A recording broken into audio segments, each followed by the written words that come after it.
Entonces, hemos pasado al campo, hemos hecho algunas compras para mañana, porque como mañana hacemos el directo durante el día, pues para hacer el postre y para hacer unos entremeses y tal. Y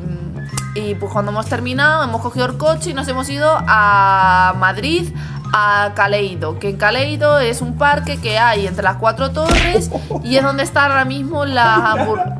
Que tu perro, en vez de morderme, me han vestido como si fuera una cabra.